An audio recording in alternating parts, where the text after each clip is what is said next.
Assalamualaikum warahmatullahi wabarakatuh. Selamat pagi untuk anak-anak ibu semua. Semoga kalian di rumah semuanya dalam keadaan sehat walafiat. Amin amin ya robbal alamin. Ketemu lagi dengan saya Ibu Wahyuni di mata pelajaran Pendidikan Pancasila dan Kewarganegaraan kelas 9. Mengawali kegiatan belajar kita pada hari ini, marilah bersama-sama kita berdoa menurut agama dan keyakinannya masing-masing. Berdoa dimulai. Berdoa selesai. Amin amin ya rabbal alamin. Pada pertemuan kemarin kita sudah membahas tentang teori-teori kedaulatan. Di antaranya adalah teori kedaulatan rakyat, di mana kekuasaan berasal dari rakyat. Pada pertemuan hari ini kita masih di bab 3, yaitu membahas tentang perkembangan demokrasi di Indonesia. Ini lengkapnya. Perkembangan demokrasi di Indonesia. Tujuan pembelajaran diharapkan siswa mampu 1. Memahami arti dari demokrasi. 2. Menjelaskan perkembangan demokrasi di Indonesia. 3.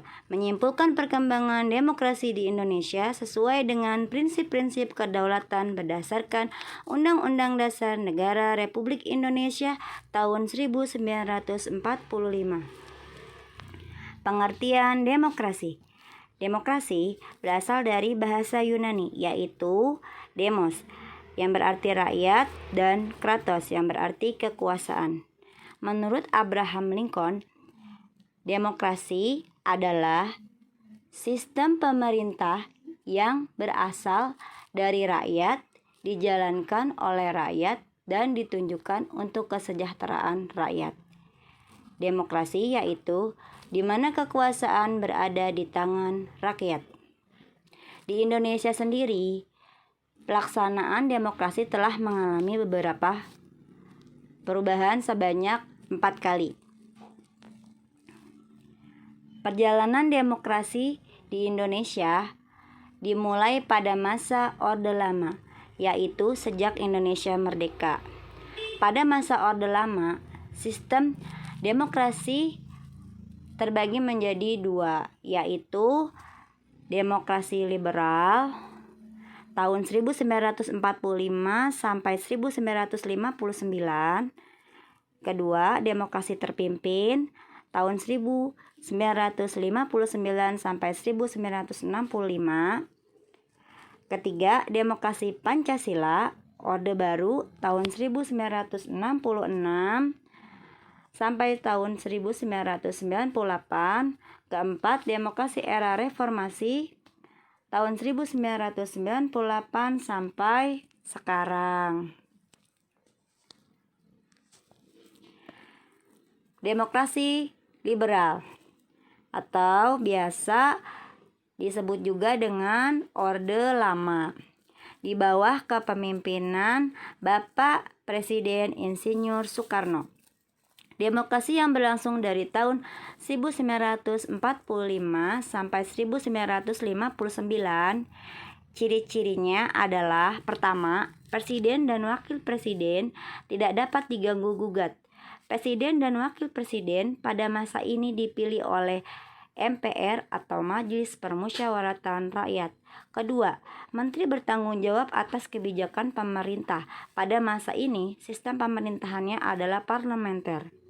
Ketiga, presiden berhak membubarkan DPR atau Dewan Perwakilan Rakyat. Keempat, perdana menteri diangkat oleh presiden. Demokrasi terpimpin. Demokrasi ini berlangsung dari tahun 1959 sampai 1965. Ciri-cirinya adalah: pertama, dominasi presiden, karena pada masa ini sistem pemerintahan yang digunakan adalah sistem presidensial. Kedua, terbatasnya peran partai politik. Ketiga, meluasnya peran militer sebagai unsur politik. Keempat, berkembangnya pengaruh Partai Komunis Indonesia atau PKI. Kelima, penyatuan TNI atau Tentara Nasional Indonesia dan Kepolisian dalam ABRI atau Angkatan Bersenjata Republik Indonesia.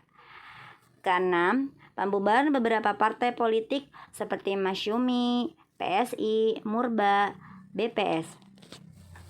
Berakhirnya periode demokrasi terpimpin ditandai dengan pemberontakan G30 SPKI atau Gerakan 30 September Partai Komunis Indonesia, menyebabkan gejolak di dalam negeri. Kemudian dikeluarkannya Super Semar atau Surat Perintah 11 Maret tahun 1966.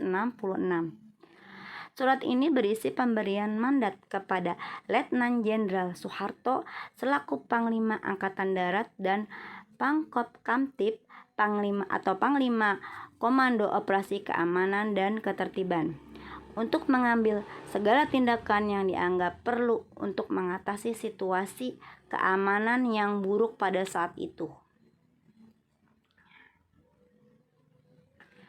Demokrasi Pancasila atau disebut juga dengan Orde Baru di bawah kepemimpinan Presiden Bapak Haji Muhammad Soeharto. Demokrasi yang berlangsung dari tahun 1965 sampai 1998. Ciri-cirinya adalah: pertama, adanya partai politik yang independen dan mempunyai dukungan luas dari masyarakat. Kedua, adanya konsensus atau persetujuan umum mengenai aturan main politik menyangkut pengambilan keputusan. Ketiga, adanya pemberdayaan masyarakat sipil melalui penyampaian informasi secara transparan. Keempat, adanya penguatan lembaga-lembaga perwakilan rakyat. Berakhirnya periode demokrasi Pancasila pada masa Orde Baru ditandai dengan penyerahan kekuasaan dari Presiden Soeharto kepada B.J. Habibie sebagai wakil presiden pada masa itu pada tanggal 21 Mei 1998. Demokrasi Pancasila masa reformasi.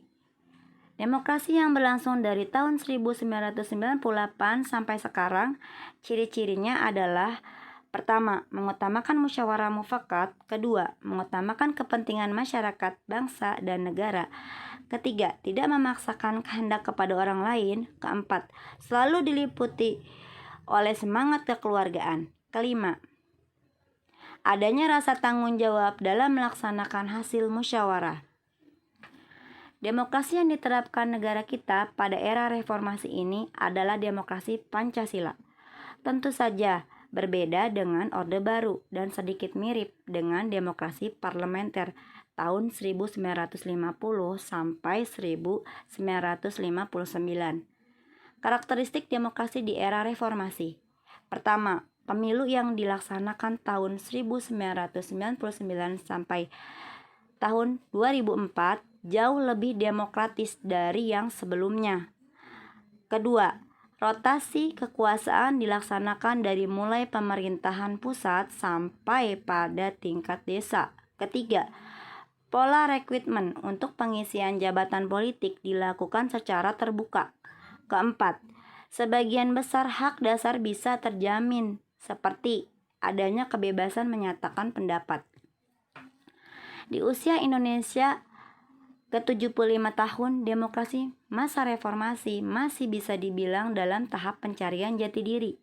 Tapi kita mesti yakin, semoga suatu saat nanti demokrasi masa reformasi bisa mendapatkan jati dirinya untuk Indonesia yang lebih baik. Amin. Sudah sejauh mana tingkat demokrasi di Indonesia? Masa depan demokrasi di Indonesia sekarang ini berada di pundak kita sebagai generasi penerus bangsa untuk tetap menjaga keutuhan NKRI. Maka kita dituntut untuk turut serta dalam membangun bangsa. Caranya adalah dengan mengembangkan potensi diri, memiliki rasa patriotisme dan rasa cinta tanah air, serta menghargai keberagaman yang ada dalam masyarakat. Menerapkan nilai-nilai Pancasila dalam kehidupan sehari-hari. Demikian pembelajaran kita pada hari ini, semoga bermanfaat. Untuk materi selanjutnya kita akan membahas tentang lembaga tinggi negara. Terima kasih dan salam sehat. Wassalamualaikum warahmatullahi wabarakatuh.